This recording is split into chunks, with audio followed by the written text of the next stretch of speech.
కొద్దిసేపే అందరికీ అధ్యక్ష నమస్కారం అధ్యక్ష.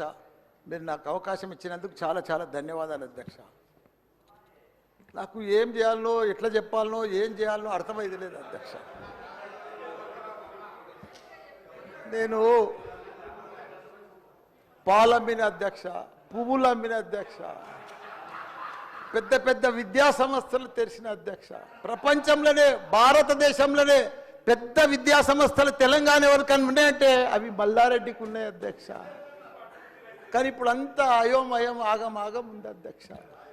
ఎట్లా అంటే నా మేడ్చల్ నియోజకవర్గం అధ్యక్ష, భారతదేశంలోనే ఏకైక నియోజకవర్గం మేడ్చల్.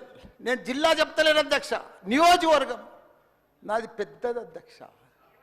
7 మున్సిపాలిటీలు, 3 కార్పొరేషన్లు, 61 గ్రామాలున్న ఏకైక మేడ్చల్ నియోజకవర్గం మల్లారెడ్డిది అధ్యక్ష. మల్లారెడ్డి అధ్యక్ష, మల్లారెడ్డి దాన్ని అతులం కుతులం చేస్తున్నారు అధ్యక్ష. దాన్ని జిహెచ్ఎంసీ అని ఇప్పుడు నా తన 7 మున్సిపాలిటీలు ఉన్నాయి, 3 కార్పొరేషన్లు ఉన్నాయి, 61 గ్రామాలు ఉన్నాయి. అందులో 28 గ్రామాలు తీసి మున్సిపాలిటీలలో కలిపేసారు పక్కకునే గ్రామం. ఆ మున్సిపాలిటీలన్నీ ఇప్పుడు వాళ్ళ పీరియడ్ అయిపోగానే జనవరి 27కు అవి జిహెచ్ఎంసీలో చేస్తారట. నా టైంలో ఒక్కటే పీరియడ్ అయింది వాళ్ళు గెలిచి. నా దగ్గర ఒక్క మేడ్చల్ నియోజకవర్గంలోనే కార్పొరేటర్లు, కౌన్సిలర్లు, మేయర్లు, జిల్లా పరిషత్ చైర్మన్లు, సర్పంచ్లు, ఎంపీటీసీలు, వార్డు మెంబర్లు వీళ్ళందరూ కలిసి ఒక మేడ్చల్ల 444 మంది నా తన లీడర్లు ఎదిగిరు అధ్యక్ష. ఇవాళ వాళ్ళంతా మటాష్ అయిపోయారు. మొత్తం సగం మంది కాంగ్రెస్లకే వచ్చారు. అయోమయంలో పడిపోయారు వాళ్ళు మొత్తం కాంగ్రెస్లో. ఎందుకంటే మళ్ళీ ఎలక్షన్స్ వస్తాయి, మళ్ళీ మున్సిపల్ ఎలక్షన్స్ వస్తాయి, మళ్ళీ సర్పంచ్ ఎలక్షన్ వస్తాయి అంటే ఏ మున్సిపల్ లేదు, కౌన్సిలర్ లేరు, అన్ని జీవోలు కూడా వచ్చేసినాయి అధ్యక్ష. ఆల్రెడీ మున్సిపాలలో గ్రామాలు కలిసిపోయినట్టు, మళ్ళా గ్రామాలని మున్సిపాలిటీ కూడా అన్ని జిహెచ్ఎంసీలో కలిసినట్టు. ఒకటి అధ్యక్ష, కల్పూరి తప్పు లేదు. 9 మున్సిపాలిటీలు అప్పుడు సరౌండింగ్ షేర్లింగంపల్లి కానీ కొద్బుల్లాపూర్ కానీ ఇవన్నీ కలిపినప్పుడు ఏమీ లేదు. ఇప్పుడు మా తాన కూడా మున్సిపాలిటీలలో ఇప్పుడే ఈ 5 ఏళ్ళనే డెవలప్ చేసినాం మేము. కానీ ఇప్పుడు ఇప్పటికి ఇంకా గ్రామీణ వాతావరణమే ఉంది, ఇంకా పొలాలే ఉన్నాయి, ఇంకా సరిగా బాత్రూమ్లు కూడా సరిగా లేవు ప్రజలకు, ఇంకా పెంకిటిల్లే ఉన్నాయి.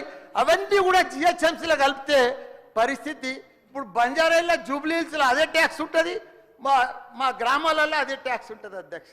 ఈ పైసలన్నీ కూడా తీసుకుపోయి ఏదైనా పెద్ద పెద్ద ఫ్లైఓవర్లు వేయాలన్నా ఏది వేయాలన్నా మళ్ళీ జూబ్లీహిల్స్ బంజారాయిల్ని ఖర్చు పెడతారు అధ్యక్ష. మా పుణ్యాన్ని మా మున్సిపాలిటీలో అట్లనే ఉండని, ఇంకో పీరియడ్ ఉండని, ఇంకో 2 ఉండని. శ్రీధర్ బాబు గారు మా సీఎం కూడా చెప్పండి మీరు దయచేసి ఈ సభ ద్వారా మా మున్సిపాలిటీలు ఇంకో పీరియడ్ ఉంటే మంచిగా అవుతుంది. ఎందుకంటే గ్రామీణ ప్రాంతాలు ఉన్నాయి, ఇంకా వ్యవసాయాలు ఉన్నాయి, ఇంకా పెంకటిళ్ళు ఉన్నాయి. మనం అన్ని ఇప్పుడు అన్నీ కూడా జిహెచ్ఎంసీలో కలిసినట్టు. నాకు రూరల్ లేదు, ఎంపీటీసీ లేదు, సర్పంచ్ లేడు, కౌన్సిలర్ లేడు, ఓన్లీ కార్పొరేటర్. అది కూడా 20-30 వేలకు ఒక్కరు అవుతారు. 444 మంది పోయి 40 మంది కూడా గారు 8-10 మంది అవుతారు నా నియోజకవర్గం. 6,48,000 ఓట్లు ఉన్నాయి అధ్యక్ష. అది అయిపోయిందా, ఈ పార్టీకి అయిపోయింది. దయచేసి అది చెప్పినా మీకు అంత మనవించుకున్నా. హైడ్రా భారతదేశంలోనే మన హైదరాబాద్ అంటే తెలంగాణ రాష్ట్రం అంటే ప్రపంచమంతా మోగిపోయింది అధ్యక్ష. ఐటీ రంగంలో కానీ ప్రతి ఒక్క డెవలప్మెంట్లో కానీ ప్రతి దాంట్లో కూడా హైడ్రా వచ్చినాక ఒక్కసారి హైడ్రా ఏం పెద్ద తప్పు పని చేయలే, కానీ హైడ్రా వచ్చినాక ఒక భయాందోళనతో మొత్తం కుప్పగొలిపోయింది అధ్యక్ష. హైదరాబాద్ సిటీ దిష్టి తగిలిపోయింది అధ్యక్ష. నువ్వేమన్నా అనుకో, ఎందుకంటే నాకు పెద్ద ల్యాండ్ బ్యాంక్ ఉంది, నాకు పెద్ద విద్యా సంస్థలు ఉన్నాయి, నాకేం నష్టం లేదు, నేనేం ఎఫ్టీఎల్లో లేను, బఫర్ జోన్లో లేను. నేను జనరల్గా చెప్తున్నా, అభివృద్ధి అమెజాన్, గూగుల్, ఫేస్బుక్, యాపిల్ లాంటి కంపెనీలు అమెరికా తర్వాత ఇక్కడ మన హైదరాబాద్ తెచ్చిండు మన కేటీఆర్ అధ్యక్ష. హెడ్ క్వార్టర్స్ ఈయనే ఉండే అధ్యక్ష. ఐటీలా మనం కర్ణాటక బెంగళూరు మించిన అధ్యక్ష. ఇక్కడ 9 లక్షల మంది ఉద్యోగాలు చేస్తున్నారు, ఐటీ ఉద్యోగాలు. పెద్ద పెద్ద ప్రపంచం అంతా కూడా హైడ్రా తీసుకొచ్చి పెద్ద పెద్ద వాళ్ళకు బుగులు పట్టిపోయింది అధ్యక్ష. గరీబ్ వాళ్ళు అయితే గుండెలు వలిగిపోయినాయి అధ్యక్ష. మరి అది ఎందుకు తెచ్చిర్రో ఏమో మళ్ళీ నాకు అర్థం కాదు. ఇప్పుడు ఒకటి అధ్యక్ష, ఇప్పుడు నాయే కొన్ని ఎఫ్టీఆర్లు ఉన్నాయనుకో, ఎగ్జాంపుల్ చెప్తా శ్రీధర్ బాబానా. మన ఇంట్లో మన సెల్ ఫోన్లో చూస్తే మన భూమి వన్ జర్సెప్టి ద ఫ్లో అయిపోతుంది అన్న, మీకు దండం పెడతా. మీరంతా చాలా మేధావులు. మన ఇంట్లో కూర్చొని కూడా మన పొలం హైడ్రాల్ ఉందా, చెరువు ఎఫ్టీఎల్ ఉందా, బఫర్ జోన్లు ఉందా చూసుకోవచ్చు. అంత టెక్నాలజీ వచ్చింది. గూగుల్లోకి పోతే చూసుకోవచ్చు. చూసి ఎవరెవరికి ఉందో ముందే నోటీసులు ఇచ్చి ఓపికతో అర్జెంట్ ఏముంది, తెల్లారి శుక్రవారం పొద్దుగల్లే పోయి శనివారం పొద్దుగల్లే పోయి కూలగొట్టాలని ఏముంది అధ్యక్ష. నిదానంగా వాళ్ళు కూడా మన తెలంగాణ ప్రజలే. వాళ్ళంతా కూడా మీరు ఓటేస్తేనే మనం మంత్రిలో కూర్చున్నాం. మనం అంత ఆదల బాధ ఆధార్ చేసేది, టెన్షన్ చేసేది ఏం అవసరం. మంచిగా నోటీస్ ఇచ్చి బాబు చేంజ్ చేసుకో, మార్చుకో, చూసుకో, నీకు ఇది ఇస్తాం, గరీబోడు ఉంటే ఇది ఇస్తాం, ఈ బెడ్రూమ్లకు అని నిమ్మడంగా చేస్తే అయిపోయాయి కదా. ఇంకా 4 ఏళ్ళు ఉంది కదా మీకు. ఈ ఏడాదిలోనే ఫస్ట్ ఇయర్లో చేయాలని ఏముంది. అన్ని కొన్ని చేసుకుంటా ఉండి.